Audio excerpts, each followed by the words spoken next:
I was adopted when I was 5 months old, so I was a baby. And I grew up and spent most of my childhood and a good portion of my adulthood in Vermont. And so I am from the East Coast, New England. And my mother is Christian. My dad is Jewish. They met in Oklahoma City.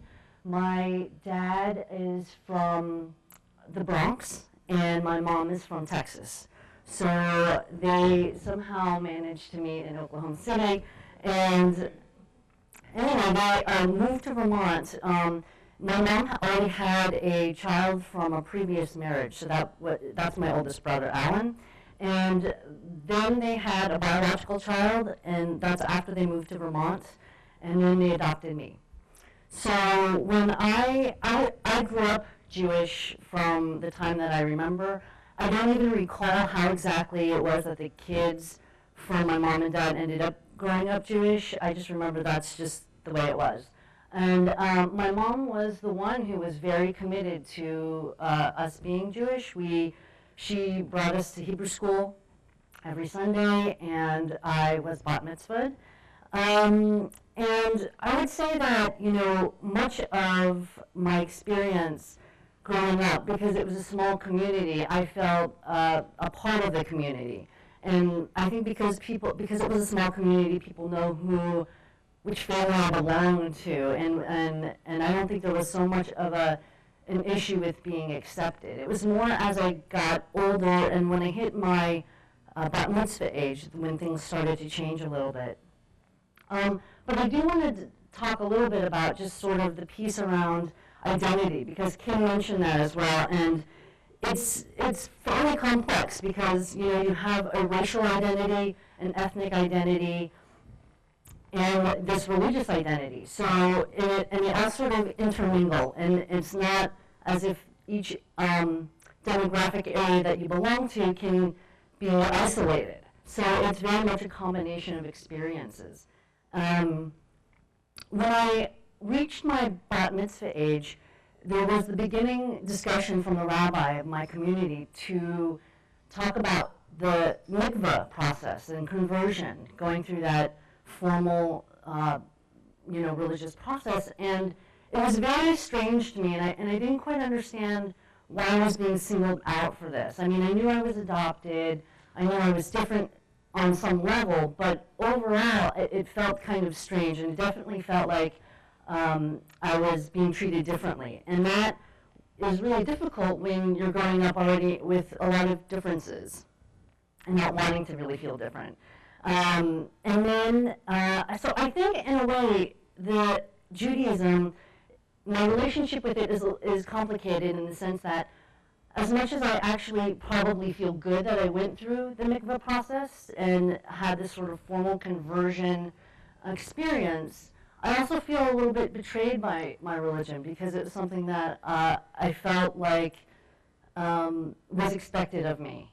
And so while I moved to Boston, and while it actually kind of helped because Kim was talking a little bit about this sort of proving one's identity or justifying one's identity, and it is very hurtful. And so to be able to have to say, well, I had a bat mitzvah, I can speak Hebrew, and I had a mikvah. So I was able to add that onto part of the list of things that I felt like I could identify as being Jewish. But again, it felt hurtful. And when I went to college, I went to the University of Vermont, and most of the students who were out of state were from New York, and the Jewish community, mainly by and large, was from New York. And I remember walking into Hillel and wanting to be a part of the community, and the president approached me and said, are you looking for someone in particular or some other organization? And so immediately the assumption was I didn't belong. And the thing that's interesting is that looking back, I actually became friends with her, so I don't think that there was any malicious intent, but there is sort of this way in which assumptions are being made and language is being used in a way where it's not deliberate, but that it does sometimes come out, and I think we can all make mistakes by what we say or how we say it, And that's where some things get a little sticky, because I think a lot of times people don't really intend it, but it's taken me a long time to sort of get to that place, because for a good portion of my 20s and maybe up to my mid-30s, I felt fairly cynical about that. When I went to Boston, you know, and growing up in Vermont and changing communities a lot, because I moved around, I would go to different temples for high holiday services. And when I would go, it always required a certain level of courage to enter a new synagogue, because there would be the staring and the looks.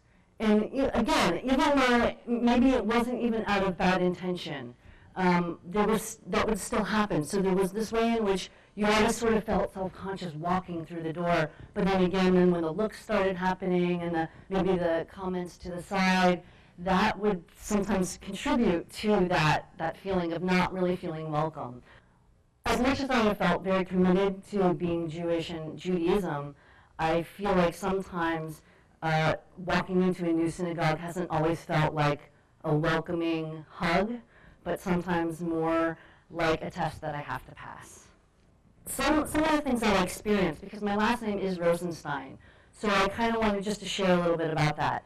It's not subtle, you know, it's Jewish, you know?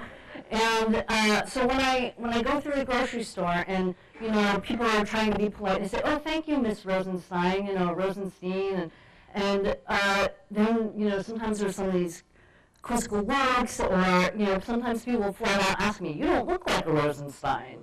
And so, you know, a lot of times I'm sort of struck with, okay, well, what does a Rosenstein look like exactly, because I am one. So there are those things where sometimes, again, justifying my identity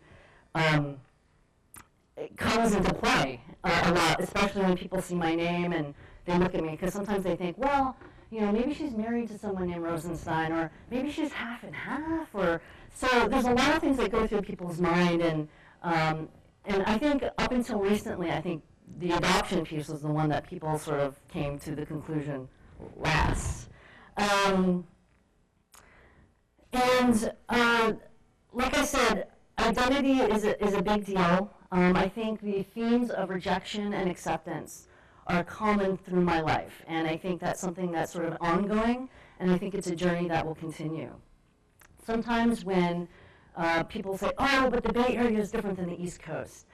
And while some of that is true, I mean, in certain ways, it's very true, but I would say that the Bay Area is not immune to ignorance or intolerance. So I just sort of would want to make that comment as well.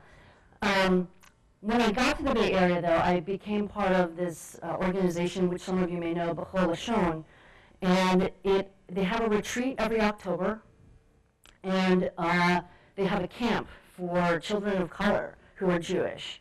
And it's a really phenomenal organization. I'm really proud to be a part of it.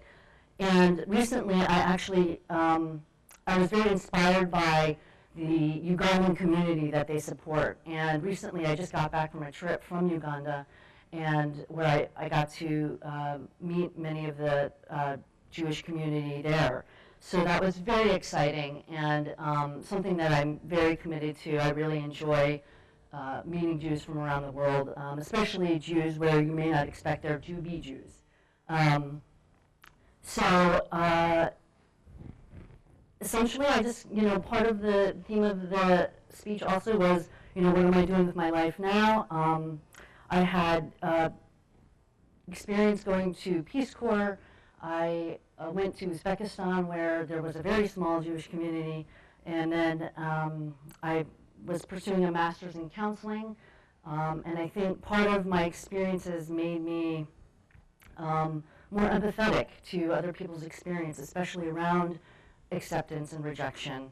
And finally, I recently got married, and I married a Kenyan man who was Christian. So anyway, thank you very much.